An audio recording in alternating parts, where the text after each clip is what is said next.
For Ichigo, he had 14 days of grueling training. Not only was he training for himself, but Arthur, Ezekiel, and Diego, they were training just as hard.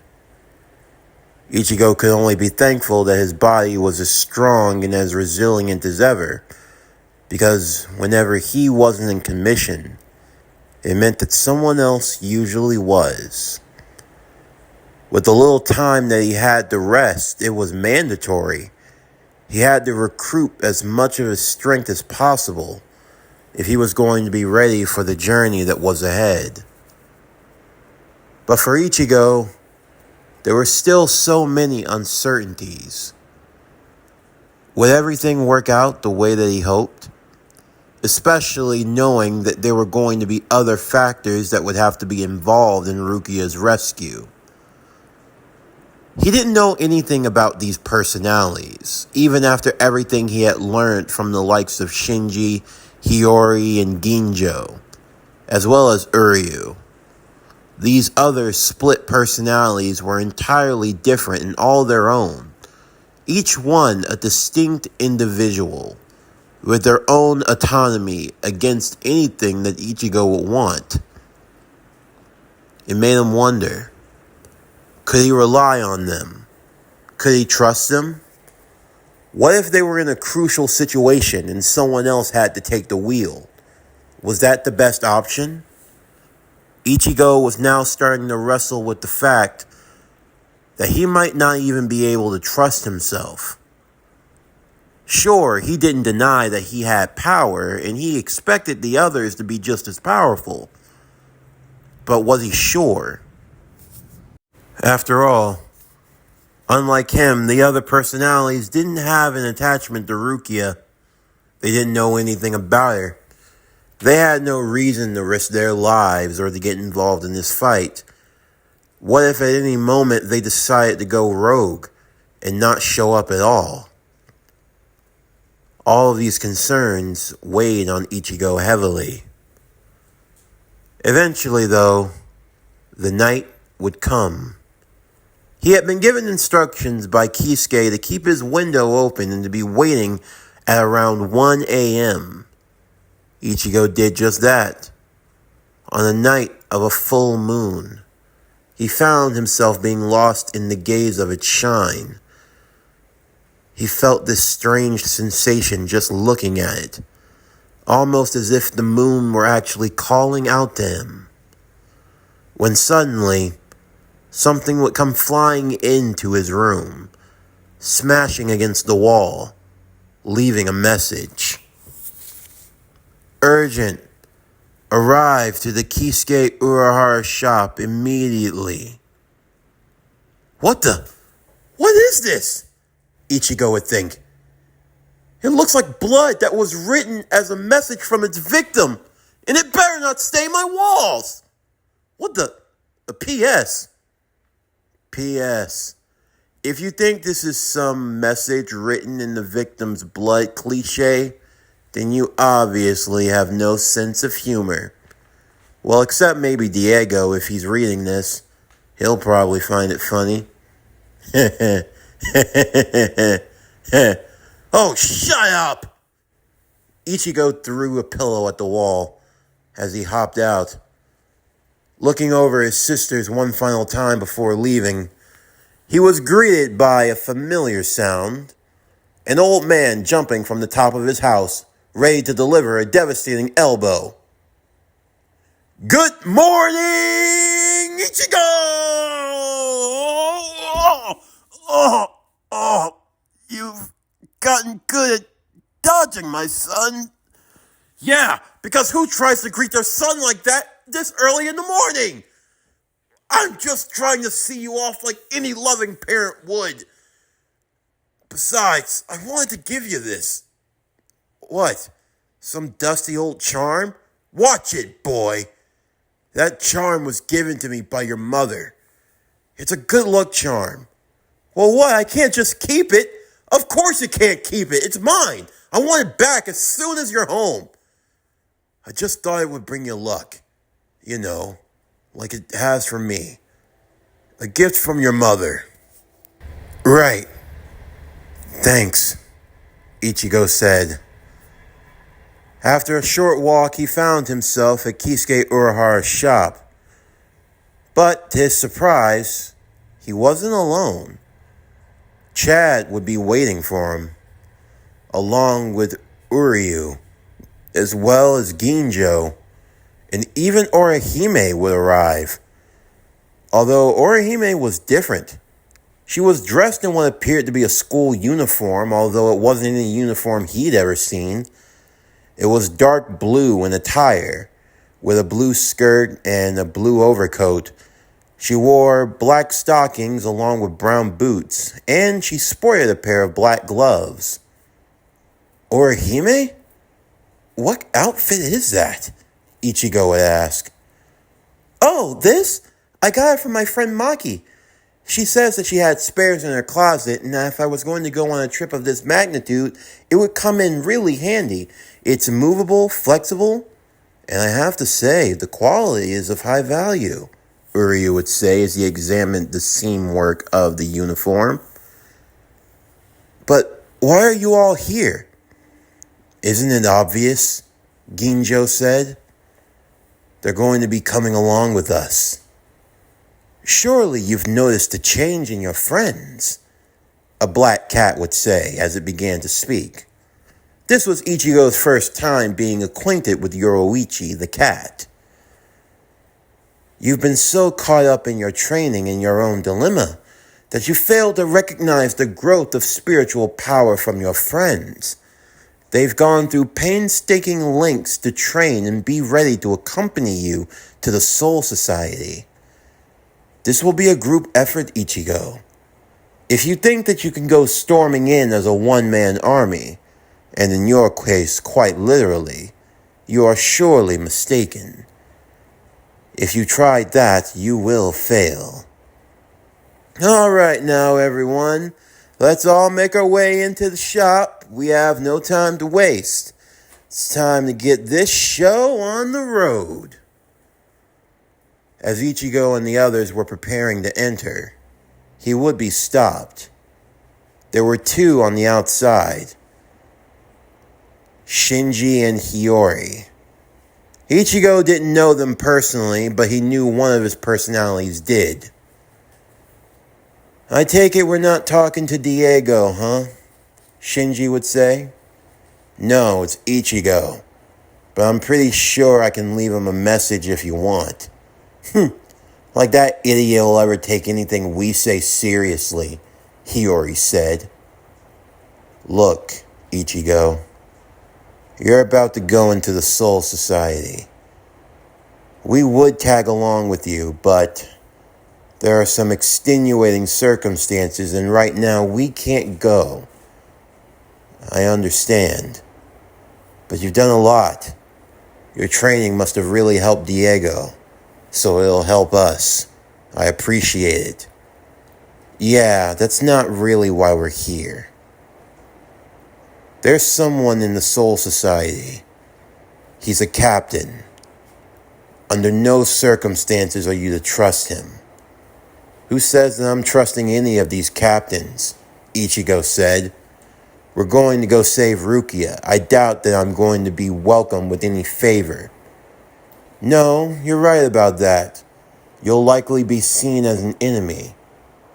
But that's only because of their custom and tradition. It's not anything personal. I'm warning you. There is a captain among them of the Gote 13, the court guard squad. He's not to be trusted under any circumstance. To be honest, I wouldn't be surprised if he's pulling the strings on this whole operation. What? There's a reason why Kisuke Urahara and us, why we can't go back to the Soul Society, and it's all because of him. I'm giving you this warning ahead of time. If you come across this captain, under no circumstance should you ever view him as an ally. Even under the best case scenario, even if you get out scot-free, you do not trust this captain. Do you understand? All right, Ichigo would say. But what's his name? Who is this captain that I cannot trust? Shinji and Hiyori would then explain to Ichigo what they knew, what he would need to be prepared for. Once everyone was inside and in the underground lair of the shop, Urahara would show them what they would be using to get to the Soul Society. This is the Tunnel World Gate, Urahara would say. It's a spirit particle conversion machine. Unlike Ichigo, who can turn into a Soul Reaper at will, you all will have to have your bodies reconstructed into that of souls to keep yourselves fully intact. It's the only way you'll be able to get past through the Dangai. The Dangai? It's the barrier between worlds, of which there are 6. Normally, there are different ways of traveling through the Dangai. Safe ways. From using specially made weapons, dimensional trains, you name it. But then you have your more unconventional methods. And this just so happens to be one of them. With a tap of his cane, Ichigo would fall out of his body into his Soul Reaper form. Even in that state, the souls of your fellow compadres will be able to switch in and out with you at any moment. So please take that into account, Ichigo. Right. Ginjo would watch as Ichigo and the others were all preparing themselves. He still couldn't believe that he had allowed Urahara to talk him into this. It had been a week ago when Urahara had brought it up to him in conversation. You want me to what? I want you to go with them to the Soul Society to save Rukia. Of all the people you could ask, you choose me. Look, I would go myself, and I'm pretty sure that Shinji and Hiyori would go too if they could. But we're under some extenuating circumstances, and we can't. You're the only other person that I could trust to go and look after them. And after everything that's happened, after everything that you know about me, why on earth would you still? Because I know that underneath all of the pain, all of that hurt, there's still the same substitute Soul Reaper who wanted to do what was right. I'm not a substitute Soul Reaper. Not anymore. Personally, if Ichigo had any sense, he wouldn't be either. Getting involved with the Soul Reapers. What a joke. They're just manipulators. They use and control to gain power. You know that as well as anyone. Like you said, they turned their backs on you, didn't they? I allowed myself to fall into that situation. Look, I know it would be a lot to ask of you. You think? I can tell you the captain that was responsible. You would do that? I don't really have much of a choice now, do I? I can't just ask so much of you and not give you anything in return. Of course, there's no way of knowing what you'll actually do with that information once you get it.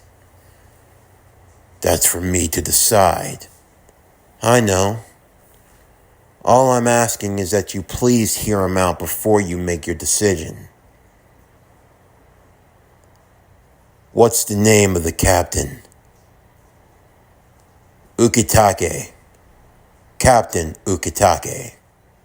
He's the one you'll want to find. Thank you. I won't make any promises of what I'll do to the captain if I find him. You do understand that you could die here if you give yourself over to, I know what could happen. I'll cross that bridge when I get there. but only after we save the girl. Then I'll settle my score with Ukitake. The other Fullbringers were discouraged of Ginjo's decision, many of them believing that he didn't need to get involved in all of this. They're already asking so much of you, though. Why on earth would you want to help them? Rurukia would ask. Yeah, Jackie would say. This isn't your fight. You've already trained the kid and his bratty friend. What more do you want? It's a chance for me to get some type of closure, to get the answers I've been looking for. But at what cost, sir? Giriko would say. I don't know. I honestly don't know what's going to happen to me. But no matter what, you guys, you've been like my family. And I just want to shut up, Yukio would say. You're talking like you're not going to come back. You are going to come back, he said, without even looking up from his video game. I see that you're someone with high confidence. Shikuro, Ginjo would ask. Watch after things while I'm gone. No need to worry about it, boss. Just leave it to me. The tunnel world gate would be activated. Urahara would warn that to get through the Dangai, they would only have about 4 minutes. If they didn't make it to the other side, then they would be trapped in the Dangai, and their souls would evaporate into nothing. Yoruichi would be the one to lead the group through, and with that, everyone would follow in, Urahara watching on solemnly, knowing that they were the only hope that Rukia had. Alarms would go off through the Serite, Soul Reapers being made aware that a group had entered into the West Rukon district, the outer district of the Soul Society, where souls who lived in more poorer straits would spend their life in the Soul Society, while Soul Reapers lived in an area known as the Serite. Of course, getting through the Dangai hadn't been easy. In fact, it was touch and go for a moment. But, thankfully enough, they had been able to come out on the other side. As they found themselves landing in the Rukon district, they saw not too far off the Serite. Well, that was a lot easier than I thought, Ichigo said. All we gotta do is get into the Serite and it's just smooth sailing, right? No, Ichigo, it's not going to be that simple. You can't just approach the Serite, Yorichi would say.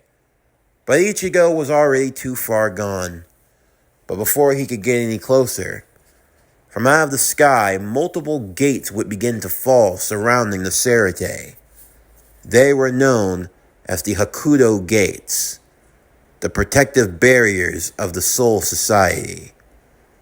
And standing out front, the guardian of the West Gate, a large giant wielding an axe known as Jidambo. Puny intruders. In my lifetime, I have never allowed anyone to enter into the Serite. You will be no different. We have rules, regulation that must be followed. 1. You must wash your hands before you sit down to eat. 2, you don't eat food that is off the floor. And 3, but most importantly, no one from the Rukon district may enter into the Serite without proper authorization. Do you have such authorization? Yeah, about that. I left it back in my other pants, Ichigo said with a grin. Then you better run along and fetch them. For otherwise, you will have to face the mighty Jidambo. And that is a very poor decision. Jidambo would raise forth his battle axe as he went swinging at Ichigo. The swing of his axe causing the ground to crack and break, causing large rocks to protrude in front of the group. They had barely been here more than 5 minutes, Ginjo thought, and already this kid was causing trouble. But then he felt a familiar presence. Maybe you can get things under control. Arthur. Arthur had arrived in his full bringer armor, holding the crescent moon sword as it fell and blocked against the axe. Jidambo wondered. So you can change your costume. Fancy one, are you not, Carrot Top? I would prefer if you don't go throwing that insult around, Arthur would say. Look, I don't want to have to kill you, but me and my friends here, we need to get through this gate. Is there any way that we can handle this civilly? You choose to speak civilly, but have you forgotten the rules? You do not have authorization to enter the Serite. I understand that, Arthur said, but I'd rather not resort to violence, at least not like this. After all, there's no need for you to throw your life away. Ha ha ha ha ha ha! You insult Jidambo. You think that you can take my lot? His axe would be broken with a single slash of the moon blade as Arthur held his sword to Jidambo's throat. Please, don't make me have to kill you. What? But how did you? Arthur would flip off of Jidambo, hoping that the giant would see reason. But instead, he pulled out another battle axe as he went chopping at Arthur. You might have survived my first blow, but no one lives of the second strike of Jidambo. 2. You can survive 2. Well, consider yourself fortunate. Perhaps fate has shined down upon you and granted you a clemency. But now, your time has run out. 3 strikes. 4, 7, 9, 6, 11, 12. No, that should be 10 strikes. Why won't he just? I can feel it, Arthur thought.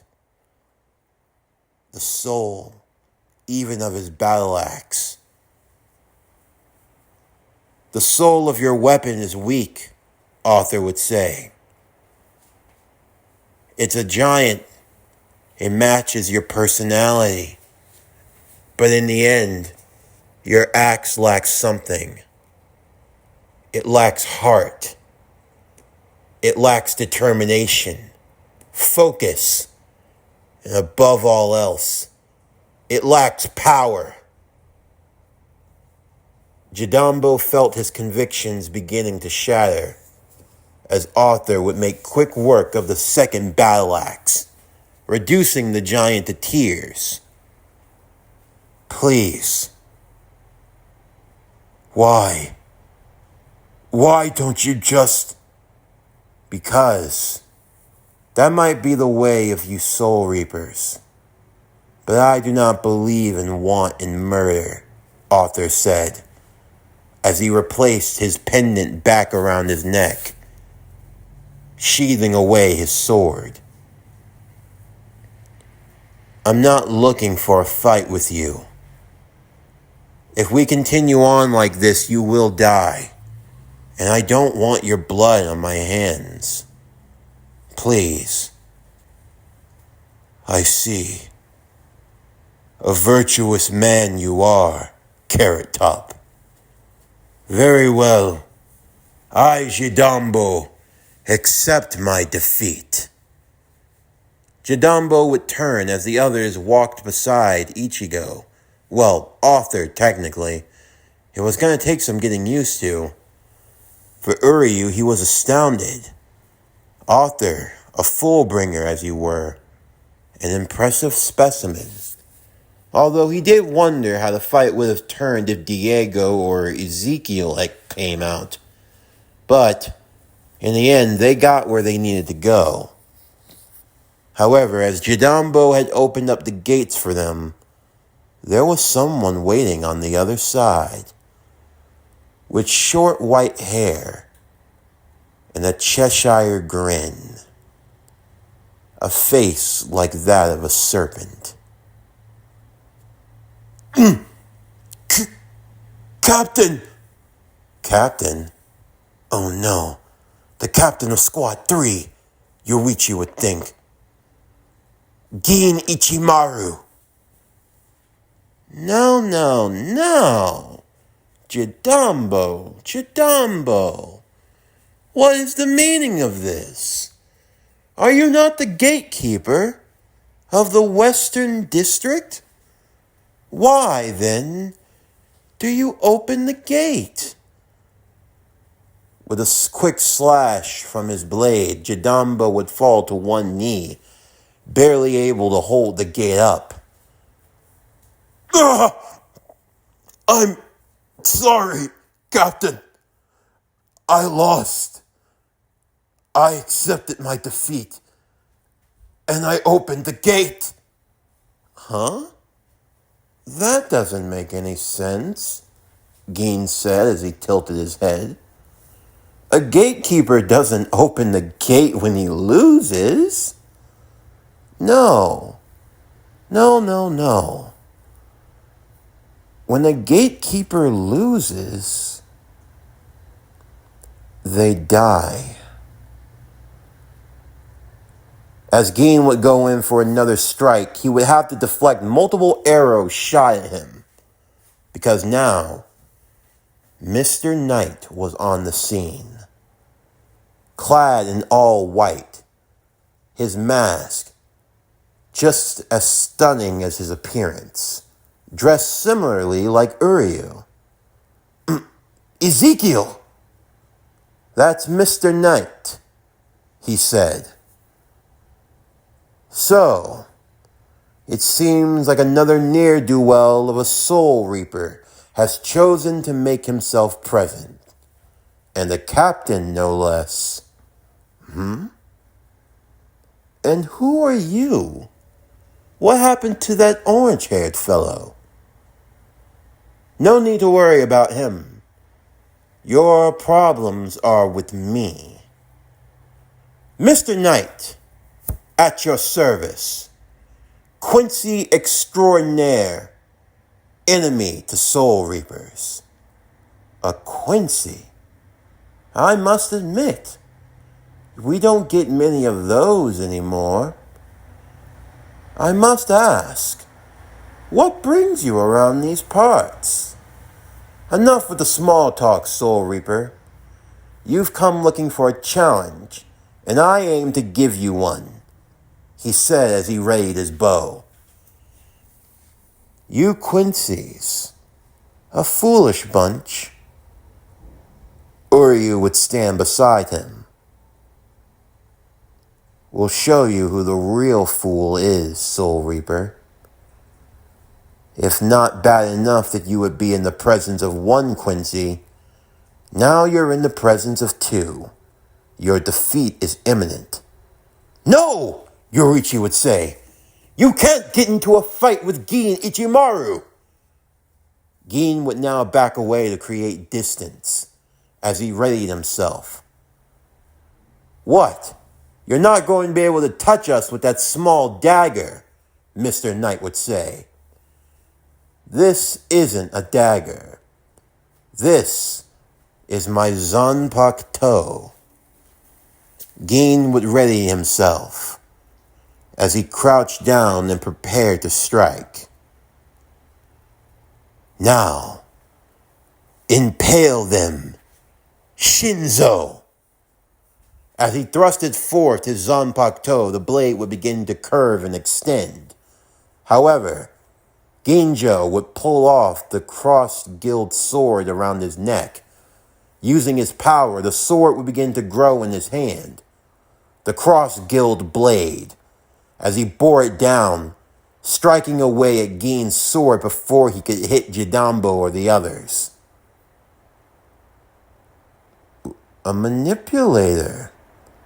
I must say, this just keeps getting more and more peculiar. If you want to get to them, you'll have to go through me. I know what you said, Yorichi, and you're right. Maybe they can't take on the captain. But I'm all game. Is that right? You're a confident bunch of Ryoka. I'll give you that. But, in the end, confidence cannot make up for foolishness. Instead, Gin would go for an all-out assault, causing everyone to go on the back foot before finally striking at Jidambo, giving off a powerful push of his spiritual pressure, knocking the giant and the others all away. As the gate would begin to fall, he waved at them. Bye-bye now. Do come by again. I would love to play with you. That boy, he looks familiar. I wonder if he's the one that he spoke about. The gate! Everyone would yell.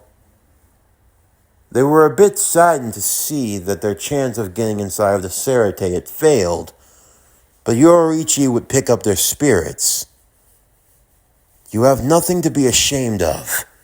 Your opponent was Captain Ichimaru. It couldn't be helped. You're just lucky to have gotten out with your lives. I don't know about that, Ginjo would say. He was scared. You think so? Chat would ask. I know so. If we had all been able to fight him together, I think we could have won. But now we'll have to find another way in. Do you think that we can go to another part of the gates? He said there were 4 of them, Uryu would say. You wouldn't have enough time. We're already at the west gate. Just to get to either the north or the south, it would take up too much time. And even then, they're already going to have security bolstered at every position. Likely they'll be waiting for us in either area. And by then it'll be too late. There is another option, though. After Orihime would help with the healing of Jidambo, surprising everyone in the group with their own abilities, they made their way through the Rukon district as Yorichi was attempting to contact one of her friends.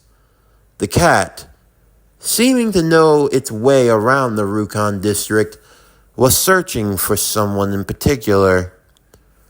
Of course, along the way, some familiar faces would arise, among them being Yuichi, the parakeet soul who had been saved by Ichigo months earlier along with Chad and Rukia. The boy had found solace in the Rukon district, although he still hadn't found his mother's soul, though he hoped that he would see her one day. For now, though, Ezekiel was the one who was in control. For now, this made things a little more bearable. For one, Ezekiel was a lot more conversational, especially with Uryu. "I see that you've grown stronger, my friend." "So have you, Ezekiel," Uryu would say. "So, this is the famed Soul Society, huh? It's a shame. A place that talks about eternal peace, and yet it looks like the slums." "I know. Unfortunately, they seem to have their own way of doing things. While they pick on the scraps, Soul Reapers live high on a hog." Speaking of hogs, a wild hog rider by the name of Ganju Shiba, would arrive through town. Thankfully enough, the name Shiba was important, because Yoruichi was looking for a Shiba. "You know of a Kukaku?" Yoruichi would ask Ganju. "Huh? What exactly do you want with my big sis?" "We happen to be good friends. Do you think by any chance that you could take us to her?" "Wait, you're friends with Big Sis Kukaku?" Ganju would say. "If I turn them away, she's gonna kill me." "Alright then, fine. I'll take you to her. Though I gotta ask, what exactly are a bunch of Ryoka doing in the Rukon district?" "That's what we would like to discuss with Kukaku. We're working on a tight schedule here, so the sooner the better." Ganju would agree, and along with his wild hog riders, they would make their way to the home of Kukaku Shiba. In the meantime, inside of the Serite, Rukia, accompanied by multiple guards along with Renji Abare, would make her way to the next stage of her execution. She was taken to the Tower of Penance, or the Repentance Cell. In this tower stood a large window pane, allowing Rukia to see the cliffside where she would be executed in just 14 days' time, and the weapon that would be used, the Sogyoku. Renji, of course, seeing almost all of the life drained from Rukia's eyes, would approach her, much to the chagrin of the other guards. "Just so you know, Rukia, word is, a couple of Ryoka arrived in the Rukon district. Among them was said to be a warrior, a boy with spiky orange hair." He saw in that moment Rukia's eyes would begin to flutter, as if life had returned to them. Of course, he couldn't tell her more, like the fact that they had been met by Gin Ichimaru. Chances are they were all dead, but still, if it gave her some solace. As he was walking through the halls, he would be approached by Captain Sosuke Aizen. "Renji, it's been a while." "Captain Aizen, how have you been?" "I'm doing well, sir. I hear that you even made Lieutenant of Squad 6. Congratulations." "Thank you, sir. Can I talk to you, if you're free?" As they made their way inside of Captain Aizen's room, the captain was sorting through a bunch of papers. He made small talk with Renji before probing and asking the more important questions. "Renji, I've known you for a while now. I think that we can speak honestly with each other, right?" "Of course, Captain. Tell me, do you think Rukia deserves to be executed?" "What?" Captain Aizen, how could you ask such a thing? Come now, Renji, it's just us. You've known her since your days in the Rukon district together. You can say that you're both friends, right? Well, I mean, you could say that, sir. But doesn't any of this seem to be a little off to you? What do you mean? Yes, her offense of allowing her power to be taken by a human and not returning when given word. Serious offenses. But do they really warrant death? Captain Aizen. And on top of that, normally those who are set to be executed are given 25 days of a rest period. But Rukia was only given 14. Doesn't that seem a little off? And Rukia, someone who's not even with the title of a captain or a lieutenant, is already being sentenced to death. And not just that, but with the severity of using the Sogyoku. What are you trying to get at, Captain Aizen? I believe that someone is manipulating these events. That couldn't be. I believe you should keep your eyes open, Renji, to all possibility. Attention! Attention! All captains, please report to the main hall for an emergency meeting. I repeat, all captains, please report to the main hall for an emergency meeting. This is mandatory. Everyone within the Surete would begin to be on alert as they felt the winds of change whistling upon them. In the meantime, the group would arrive to the home of Kukaku Shiba, the fireworks expert of the Rukon district, as Yoriichi would implore for her help. Of course, she was more than willing to provide it, especially if this were a favor being called in by the famed Kisuke Urahara. But she wanted to make sure that everything went as smoothly as possible. As she called forth her brother, she would dote on him, explaining that while she always knew he was a bit of a basket case, he was still useful when it counted, and he'd be accompanying them on their journey. They were going to use their fireworks cannon and shoot right over the Surete walls and go in through the air. It was just then that Ezekiel would feel a shift in his body, as suddenly his clothes would begin to morph into that of the Shinigami, as Ichigo was now back in place. No, I'm back. What happened? What the hell?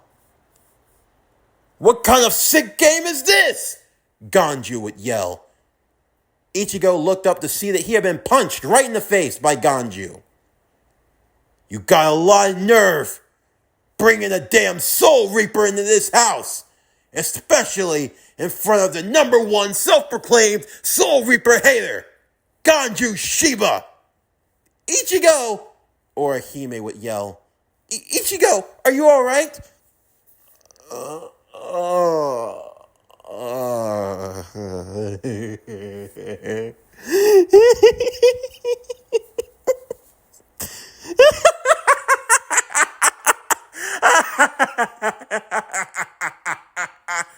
This isn't good. Slowly, a mask would begin to form on his face. Not good at all, Yuichi thought. Yoriichi? Kukaku would ask. What the hell's going on with that kid? Why does he have that mask? No need to get scared now. You wanted to start punching people in the face, right? You're looking for a fight, right? Diego would stand up. What the? Ganju would pull his blade. Who the hell are you? I'm your worst fucking nightmare, bitch! You want to get nuts? Let's get nuts. Yorichi and everyone else would jump in that moment. It seemed like Ganju had awoken a real demon. Diego Rodriguez, the Visor. Safe to say, getting into the Soul Society had just gotten a lot more difficult.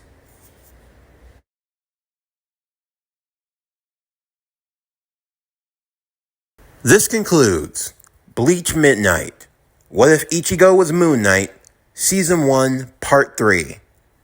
As always, if you enjoyed today's video and everything else that we have to offer, then please don't forget to like, comment, subscribe, share, and hit that bell for post notifications so you can stay up to date on everything that is Power Core Productions and Podcastings that has to come out now and in the future.